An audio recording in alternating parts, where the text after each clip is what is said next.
والارض۔ اس ظالم بادشاہ نے ان نوجوانوں کی برادری کے کچھ بڑے ملک بھی بلا رکھے تھے، قطار میں بیٹھے ہیں۔ وہ بادشاہ کہنے لگا اپنے برادری کے بڑوں کی بات تو مانو، ان کا مذہب تو نہیں چھوڑنا چاہیے تمہیں۔ لیکن پشاور والوں، توحید کا نشہ بھی عجیب نشہ ہے۔ نوجوانوں نے کہا اولئک قوم اتخذوا من دونہ آلہہ، یہ ہماری قوم اور برادری کے بڑے لوگ خون میں تو ہمارے رشتہ دار ہیں، لیکن فکری راستے جدا ہیں۔ ہم رب کا سجدہ کرتے ہیں، یہ سب کا سجدہ کرتے ہیں۔ فرق ہے نا، ہم رب کا سجدہ کرتے ہیں، یہ سب کا سجدہ کرتے ہیں۔ ہم مجاہد ہیں، یہ مجاور ہیں۔ جزاک اللہ۔ ہم یکجائی ہیں، یہ ہرجائی۔ ہم شیدائی ہیں، یہ حلوائی۔ ہم خدا پرست ہیں، یہ آستانہ پرست ہیں۔ یہ ہم میں سے نہیں، ہم فکری راستے جدا جدا ہیں۔ وہ بھی مشتعل ہو گئے، برادری کے بڑے بھی۔ بادشاہ صاحب نے بھی خصوصی آرڈیننس جاری کیا، کہنے لگا انہیں مثالی سزا ملنی چاہیے، آنے والی نسلیں بھی یاد کریں کہ انہوں نے قومی روایات سے بغاوت کی تھی۔ لیکن چند دنوں کی مہلت دیتے ہوئے ان نوجوانوں سے کہتا ہے جاؤ سوچ کر آؤ، اپنے نقطۂ نظر پہ نظر ثانی کرو یا پھر سزا بھگتنے کے لیے تیار ہو جاؤ۔ قرآن پاک نے فرمایا اذا والفتية الى الكهف،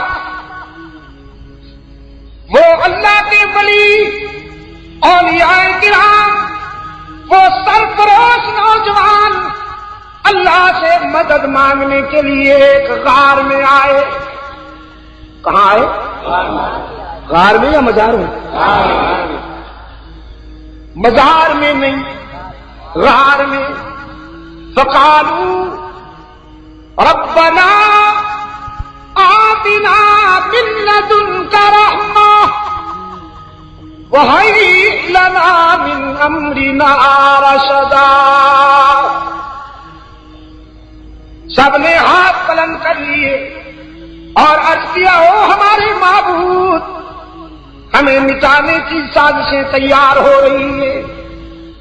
تو دیکھ رہا ہے نا ہماری دوستی آزمائش میں ہے، لیکن تو ہماری رہنمائی کر، ہمیں استقامت عطا فرما، اور ان شر پسندوں کے مقابلے میں الہ العالمین ہمیں راہ راست پر چلنے کی توفیق عطا فرما۔ پشاور کے روشن ضمیروں، یہ اللہ کے ولی کس کو پکار رہے ہیں؟ کس سے مدد مانگ رہے ہیں؟ قادر سے یا عبد القادر سے؟ رحمان سے یا عبد الرحمان سے؟ عزیز سے یا عبد العزیز سے؟ کریم سے یا عبد الکریم سے؟ اللہ والوں کی پہچان یہی ہوتی ہے کہ وہ مشکلات میں صرف اللہ سے مدد مانگتے ہیں، بندوں سے نہیں مانگتے۔ اللہ سے مانگنے والوں کی پہچان یہی ہے کہ وہ اللہ کے دوست ہوتے ہیں۔ رب العالمین نے فرمایا ہم نے اپنے دوستوں کو اپنے فضل و کرم سے سنبھالا۔ فضربنا علی آذانہم سنین عددا، ہم نے فضربنا علی آذانہم فی الکہف سنین عددا، ہم نے اسی غار میں اپنے ان سچے دوستوں کو سلانے کا فیصلہ کر لیا۔ سلانے کا، مارنے کا نہیں، سلانے کا فیصلہ کر لیا۔ وہ تو چند لمحوں کے لیے استراحت کے لیے لیتے تھے، اور ہم نے فیصلہ کیا 309 سال تک سلائیں گے۔ نیند مسلط کر دی گئی، نیند طاری کر دی گئی، گھنٹے گزرنے لگے، دن گزرنے لگے، راتیں گزرنے لگی. زندہ رہنے کے لیے ہوا ضروری ہے. ہوا کے جھونکے بھی غار میں پہنچائے جا رہے ہیں. سورج کی کرنیں ضروری ہیں. قرآن کہتا ہے ابھرتے اور غروب ہوتے ہوئے سورج کو بھی حکم تھا کہ تازہ دم کرنیں ذرا میرے دوستوں کے چہروں پہ ڈال کر جایا کرو. قرآن پاک نے فرمایا ہم نے اپنے دوستوں کو اس قدر سنبھالا کہ نقلبہم ذات الیمین وذات الشمال. ہم تو ان کی کروٹیں بھی خود بدلا کرتے تھے. وہ جب بائیں پہلو پہ تھک جاتے تو ہم انہیں دائیں پہلو پہ لٹا دیتے. وہ جب دائیں پہلو پہ تھک جاتے تو ہم انہیں بائیں پہلو پر لٹا دیتے. گزر گئے 309 سال. 300 سنین وازدادوا 9. کتنا عرصہ گزر گیا؟ 309 سال. کذالک بعثناہم لیتساءلوا بینہم. قرآن کہتا ہے اب ہم نے انہیں اٹھایا تاکہ صورتحال واضح ہو. قال قائل منہم کم لبثتم قالوا لبثنا یوما او بعض یوم. ان میں سے ایک نے پوچھا کتنی دیر سوئے ہو؟ کہنے لگے آج تو بڑی غفلت ہو گئی ہے, پورا دن سوئے ہیں یا دن کا اکثر حصہ سوئے ہیں. لبثنا یوما او بعض یوم. اب اس پر بحث ہونے لگی. کچھ کا اصرار تھا پورا دن سوئے ہیں, کچھ کا اصرار تھا نہیں کچھ حصہ سوئے ہیں. بحث ہونے لگی. قالوا ربکم اعلم بما لبثتم. تو فیصلہ کنیجے میں کہنے لگے پیسوں تکرار کی کیا ضرورت ہے, جس نے سلایا تھا وہی جانتا ہے. ہم کیوں تکرار کریں؟ سلانے والے کو معلوم ہے کہ جتنی دیر سوئے ہیں. فبعثوا احدکم بورقکم هذه الى المدینہ. بھوک لگی ہے, کھانا لینے کے لیے ایک آدمی کو ذرا بھیجو تو کھانا لے آئے. نہیں لگی تو 300 سال نہیں لگی, اور لگی ہے تو نقد لگ گئی ہے.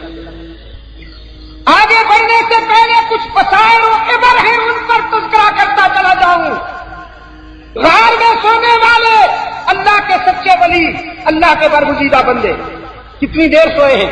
جلدی جلدی سے 309 سال. لیکن جب پوچھا گیا کم لبثتم تو جواب دیا دن یا دن کا کچھ حصہ. معلوم ہے انہیں کہ کتنی دیر سوئے ہیں؟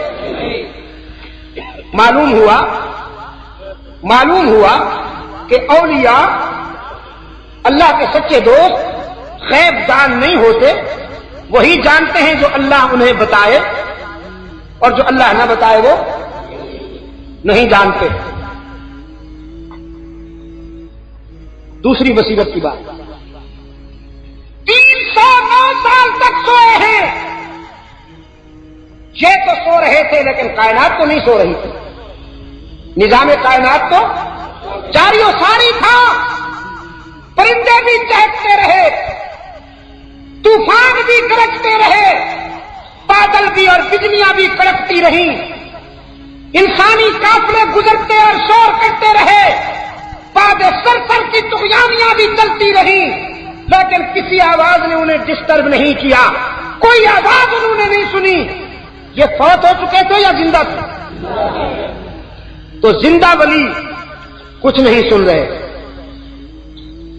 ٹھکوسلے باز ملا سے پوچھو تم مردوں کو سب کچھ سناتے پھرتے ہو, بلکہ سناتے ہی نہیں, ارشاد ہوتا ہے ان کے پاس تو ایکس رے کی مشین بھی ہوتی ہے. جب کوئی ولی کی قبر پہ پرندہ آ بیٹھے تو اس کو پتہ چل جاتا ہے کہ یہ چڑیا ہے یا چڑا ہے. مردہ ہو یا زندہ وہی سنتا ہے جسے اللہ سنائے. آپ کے ہاں تو یہ فتنے بہت کم ہیں, اللہ ہمیشہ کم رکھے, اللہ ختم ہی کر دے ان فتنوں کو. ادھر ہمارے پنجاب میں وہاں تو اس پر دھواں دھار تقریریں ہوتی ہیں. بڑا عجیب ذوق پایا ہے پنجابیوں نے. میں کہا کرتا ہوں یہ فرنٹیئر والے مرغے اور بٹیر لڑاتے ہیں، پنجاب والے مولوی لڑاتے ہیں۔ ایک پارٹی نے ایک مولوی منگوا لیا، وہ ان کو مشرک قرار دے گیا، دوسری نے دوسرا منگوا لیا، وہ ان کو کافر قرار دے دیا، اور پبلک فری سٹائل دیکھتی ہے، انہیں مزہ آتا ہے۔ میرے عزیز دوست، ایک نوجوان کو بھیجتے ہیں شہر رقیب سے کھانا لے کے آؤ، لیکن تاکید کرتے فَلْيَنظُرْ أَيُّهَا أَزْكَىٰ طَعَامًا۔ پہلی بات تو یہ کہ بھیک نہیں مانگنی، پیسے لے کر جاؤ، کھانا خرید کر لے آؤ، کہ اللہ والے کبھی بھیک، ہاں یہ پاکستان کے اللہ والے ہیں، صبح اٹھتے ہی دروازے پہ نظر اللہ نیاز حسن، پیسے کڈو جی۔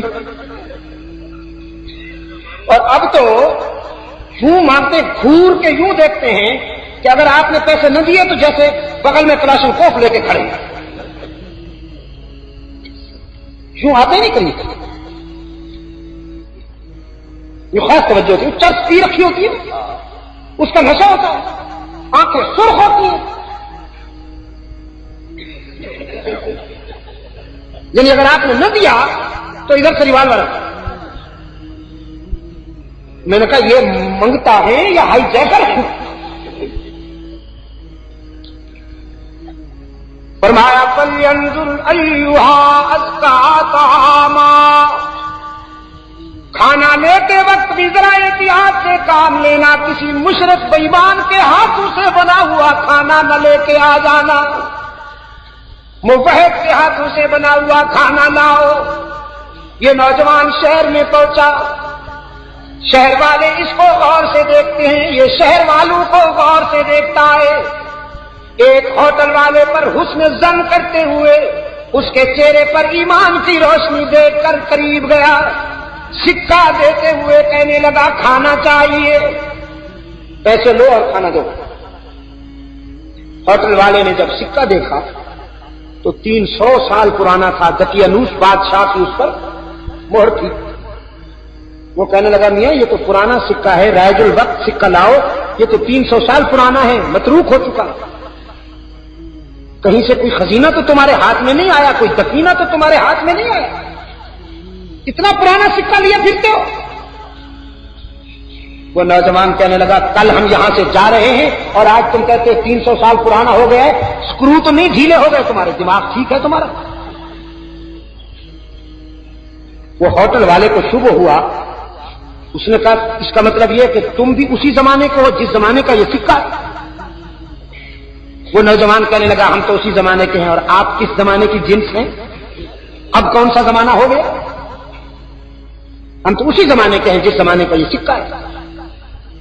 ہوٹل والا بڑا باضمیر اور روشن ضمیر تھا، اسے قومی روایات میں، قومی تاریخ میں وہ کردار یاد آ گئے جو دقیانوس کے زمانے میں اعلاء کلمت اللہ کی پاداش میں جن کے خلاف سزا تجویز ہوئی تھی اور جو گم ہو گئے تھے، قوم ڈھونڈ ڈھونڈ کر تھک گئی تھی لیکن وہ ملنے نہیں پائے تھے، اسے شبہ ہوا کہ کہیں وہ ان میں سے تو نہیں، ہاتھ پکڑ کر نوجوان کا کہتا ہے کہیں تم ان میں سے تو نہیں ہو جنہوں نے دقیانوس کے زمانہ میں اللہ کی توحید کا پرچم اونچا کیا تھا اور شرک کے خلاف جہاد کیا تھا؟ وہ نوجوان کہتا ہے ہاں الحمدللہ ہم وہی۔ تو کیا اب زمانہ بدل گیا؟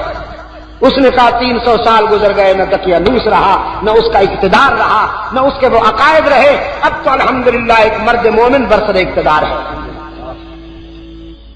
وہ خدا شناس ہے، عابد شب زندہ دار ہے۔ قوم کو بھی اللہ نے آپ کی جد و جہد کے نتیجے میں اللہ نے فضل کیا ہے کہ قوم کو بھی اللہ نے صحیح عقیدہ عطا کیا ہے۔ جب یہ نوجوان پکڑا گیا، عین اسی وقت بادشاہ جو تھا سجدے میں اللہ کے حضور رو رو کر دعائیں کر رہا تھا۔ الہ العالمین، کچھ لوگوں کو موت کے بعد زندہ اٹھنے کی حقیقت سمجھ میں نہیں آ رہی، وہ کہتے ہیں مر جائیں گے، خاک میں مل جائیں گے، کون اٹھتا ہے؟ الہ العالمین اپنی طرف سے کوئی ایسی دلیل اور برہان عطا فرما کہ تیرے ان بندوں کو بات سمجھ میں آ جائے۔ اسی وقت اس نوجوان کو قوم پکڑ کے لائی، بادشاہ کے مسکن کے باہر شور بلند ہوا، اس نے دیکھا کہ قوم آئی ہوئی ہے، ایک نوجوان کو پکڑ رکھا ہے. جب اس نے صورتحال سنی تو سمجھ گیا کہ اللہ کی طرف سے برہان آ گیا. اس نے اس کا ہاتھ اونچا کر کے پوری قوم کے سامنے پیش کیا. جو رب العالمین زندوں کو 300 سال سلانے کے بعد زندہ اٹھانے پہ قادر ہے، وہ مختار کل موت کے بعد بھی زندہ اٹھا سکتا ہے کہ نہیں اٹھا سکتا؟ جن کے مقدر میں تھا اللہ نے انہیں حسن عقیدت عطا کیا. اور بات سمجھ میں آ گئی.